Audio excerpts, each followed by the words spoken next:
Et salut les amis, j'espère que tout le monde va bien. Aujourd'hui, on vous propose une vidéo pour vous aider à organiser vos vacances à Dubaï. C'est vrai qu'on a souvent des questions, donc on va essayer de répondre à toutes ces questions. Et la semaine prochaine, on vous fera une vidéo pour les activités qu'il y a à faire à Dubaï, que ça soit gratuit ou payant, tout ce qu'il ne faut pas rater à Dubaï. On vous le fait sur notre vidéo pour pas que ça soit trop long celle-là. Allez, c'est parti, on vous explique tout.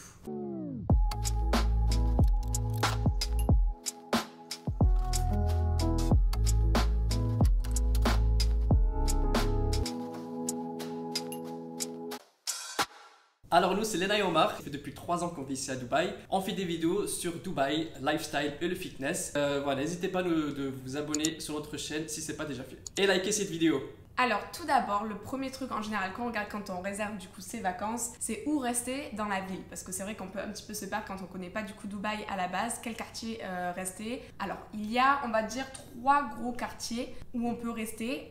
Il va y avoir La Palme. Alors ça c'est plus si on a envie d'être dans des resorts all inclusive, se sentir vraiment en vacances comme si on était sur une île. Mais quand on est sur La Palme, on risque de se retrouver un tout petit peu loin de downtown, du désert si on veut aller faire des activités, etc. Donc bon, ça dépend vraiment de ce qu'on recherche. Je dirais que les prix sont plutôt un peu élevés sur La Palme, mais c'est plutôt sympathique de rester là-bas. Ensuite, il y a le deuxième du coup gros, on va dire, area de Dubaï, c'est Downtown. Donc il y a aussi Sheikh Zayed Road, c'est la grande route qui relie du coup Downtown jusqu'à la Marina.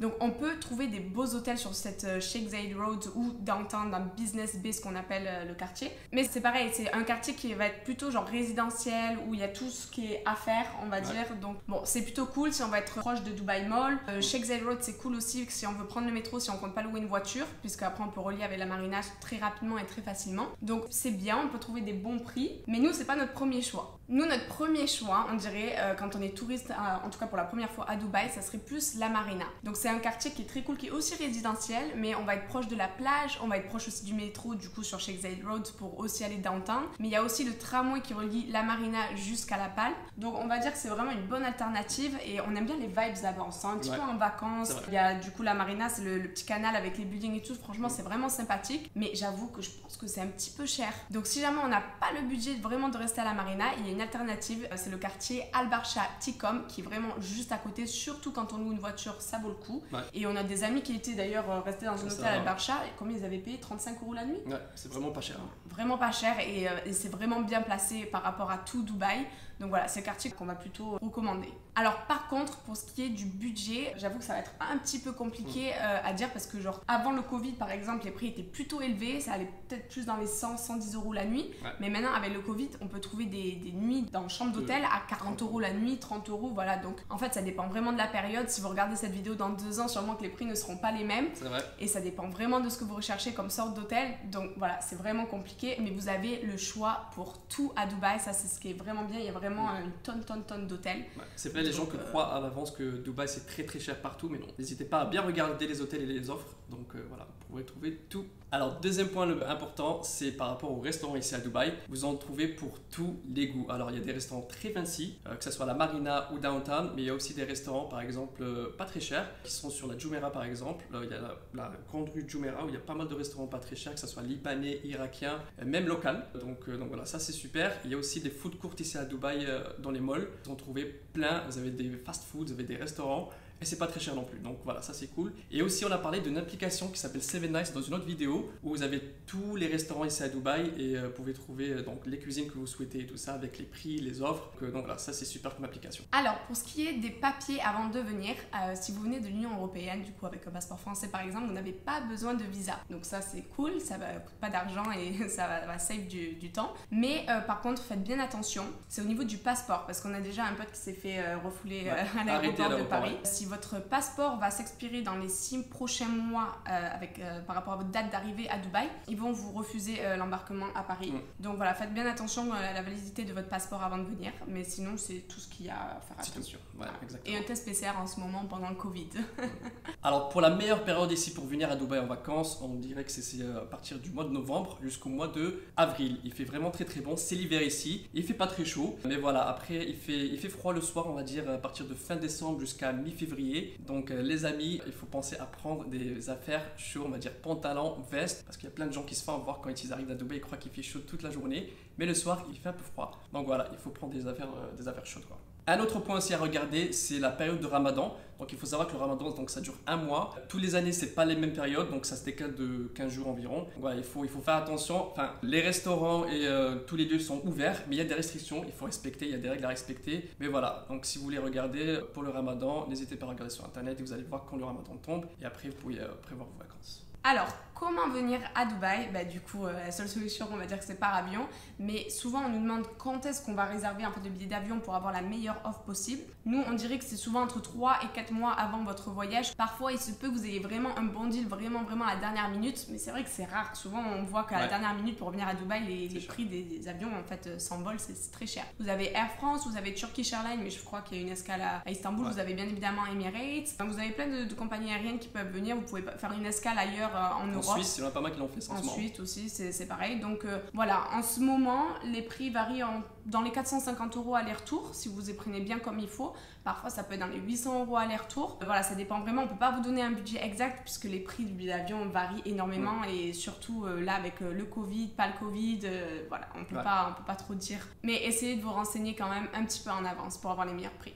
Alors, un autre point qui est super important aussi, c'est les transports ici à Dubaï. Alors, nous vous conseillons, si vous restez surtout, on va dire, un peu plus d'une semaine ici à Dubaï, c'est que vous pouvez louer une voiture. C'est pas très cher, l'essence non plus, c'est vraiment pas très cher. Et ce qui est bien, c'est que vous avez une liberté. Et ce qui est super ici à Dubaï, c'est que vous avez des valets et des parkings qui sont gratuits. Les parkings, la plupart des parkings ici à Dubaï. Donc voilà, ça c'est cool. Sinon, il y a les taxis et les Uber. Vous pouvez trouver des taxis jaunes ici, vraiment partout à Dubaï. Ne vous faites pas avoir parce qu'il y a aussi des taxis, on va dire, black cab. Là, les prix sont plus élevés. Donc voilà, c'est les taxis privés. Les taxis privés, exactement. Voilà. Et on vous conseille toujours les taxis jaunes et vous en trouvez ici partout à Dubaï. Plus avantageux que Uber. Seul pays au monde où c'est plus avantageux que Uber. Uber, c'est un peu plus cher que le taxi. Alors, si vous voulez aussi économiser de l'argent ici à Dubaï, les amis, c'est que vous avez le métro et le tramway. Le métro ici relie la marina à downtown. Donc voilà, ça c'est super clean et c'est vraiment pas très cher par rapport aux autres grandes villes. Donc voilà, ça c'est un gros point ici à Dubaï. Je crois qu'on peut même aller au vieux Dubaï avec le métro, je suis en train de penser. Ouais. Donc ouais, on peut quand même relier, on va dire, les grands quartiers. Enfin voilà.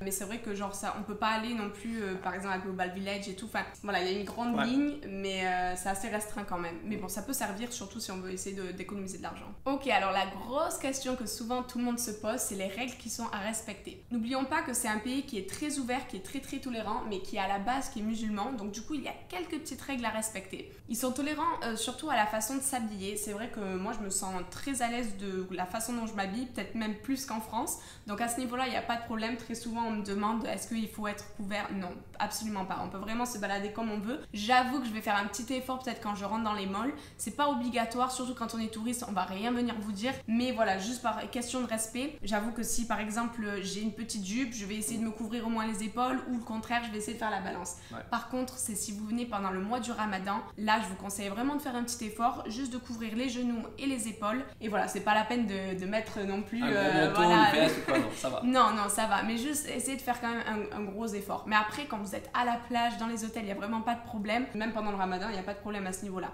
L'autre point qui est important, c'est au niveau de l'alcool. Très souvent, on nous demande du coup si on a accès à l'alcool à Dubaï. Alors oui, on a accès à l'alcool partout, sauf dans les lieux publics. Donc par exemple, tous les restaurants qui sont reliés au mall, donc par exemple les restaurants de Dubaï Mall, ils ne vont pas servir de l'alcool. Donc c'est vrai que tout le monde est un petit peu surpris parfois. Donc si vous voulez de l'alcool, plutôt privilégiez les restaurants des hôtels ou les restaurants qui ne sont pas rattachés au mall tout simplement. Un autre truc, c'est l'état d'ivresse en lieu public. Ce n'est pas accepté. Voilà, et la conduite avec l'alcool, voilà, c'est zéro tolérance. Donc faites attention, si vous consommez un petit verre, ne faites pas comme en France. Prenez directement un taxi, ça sera beaucoup plus safe parce que c'est peut-être pas vous qui allez créer l'accident, mais si l'accident il est créé dans tous les cas, c'est vraiment tolérance zéro, donc faites attention par rapport à ça. Mais sinon, il n'y a aucune autre règle. Enfin, en tout cas, il y a des petites règles, mais je veux dire, c'est partout pareil, donc ne vous prenez pas la tête par rapport à ça. Nous, parfois, nous demande vraiment des questions. Des règles un peu chelou, bizarres.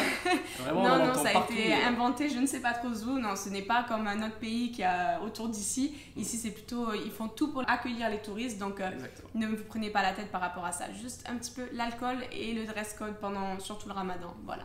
Alors avant de partir en vacances, on se demande toujours si on doit échanger beaucoup d'argent ou pas. Ici à Dubaï, c'est vrai que vous pouvez utiliser la carte bancaire partout dans les lieux, donc ça c'est cool. Donc vous n'êtes pas obligé d'échanger beaucoup d'argent. Si vous échangez beaucoup d'argent et que vous voulez vous trimballer avec du cash ici, c'est super safe. Donc ça c'est un point qui est cool. Sinon pour échanger de l'argent, on vous conseille toujours de ne pas échanger à l'aéroport ou aux hôtels. Mais voilà, ici à Dubaï, il y a vraiment des exchanges, des offices, des bureaux de exchange partout ici à Dubaï, dans les malls ou même dans les rues comme ça. Donc voilà, ça c'est cool, vous pouvez échanger de l'argent à n'importe quel moment. Alors, pour ce qui est au niveau du téléphone, si vous voulez avoir internet, surtout si vous louez une voiture, on va vous conseiller quand même d'avoir internet par rapport au GPS parce que c'est un petit peu la galère de conduire ici avec les routes, les travaux et tout. Mais sinon, si vous ne louez pas une voiture, en soi, il n'y a pas vraiment besoin d'internet, je dirais, puisqu'il y a la Wi-Fi de partout, dans les malls, dans les cafés, dans les restaurants. Et gratuit. Et gratuit en plus. Donc, franchement, vous n'avez pas trop besoin. Mais si jamais vous voulez une SIM locale, vous pouvez l'acheter à l'aéroport par exemple. Vous avez Doo, vous avez Etisalat, vous avez Virgin qui proposent des petits forfaits comme ça, pas très chers. Donc voilà, vous pouvez vous faire plaisir au niveau d'internet. Alors le dernier point de notre vidéo et dernier conseil concernant Dubaï si vous venez en vacances, c'est que si vous restez plusieurs jours ici à Dubaï, on vous conseille, donc si vous louez une voiture, d'aller vous promener autour de Dubaï. Il n'y a pas que Dubaï, il y a plusieurs émirats autour de Dubaï qui sont vraiment sympas. Il y a Hatta pour faire du kayak, il y a aussi Ras Al Khaimah pour faire du hiking. D'ailleurs on a fait une vidéo pour le retrouver ici. Voilà, il y a Fujairah, il y a une belle plage aussi là-bas et surtout il y a aussi Abu Dhabi qui est sympa aussi à visiter. Vous pouvez aller soit en voiture ou aussi en bus. Tu l'as déjà fait, non? Ouais, j'ai déjà fait en bus, c'est assez facile à faire de Dubaï, c'est quoi, 1 heure de route. Ouais. Et après, vous pouvez vous débrouiller avec les taxis à Abu Dhabi. Il y a plein de choses à faire à Abu Dhabi. La mosquée est magnifique, c'est gratuit en plus. Vous pouvez visiter le Palais Royal. C'est vrai que les gens ils ne savent pas et franchement, c'est grandiose. Donc voilà, ça vaut le coup. Et en fait, ce qui est bien, c'est que le pays est tout petit. Donc du coup, vous pouvez aller dans les autres Émirats en fait à moins de 1h30 de route. Donc ça vaut le coup. En une journée, vous pouvez faire les choses. Pas besoin de prendre un hôtel dans les autres Émirats. Donc profitez-en, ne restez pas qu'à Dubaï. Voilà les amis, j'espère qu'on vous aura aidé du coup à organiser votre voyage. On avoue qu'au niveau du budget, on ne peut pas vraiment vous aider parce que ça varie énormément selon vos envies, selon les périodes, etc. Mais si jamais vous avez la moindre question, n'hésitez pas à nous la poser. N'oubliez pas de vous abonner car la semaine prochaine, on va vous faire la vidéo sur les activités à faire, que ça soit gratuit, payant, tout ce qu'il ne faut pas manquer. Donc abonnez-vous pour ne pas rater ça. Et surtout de liker la vidéo aussi. Et surtout restez healthy.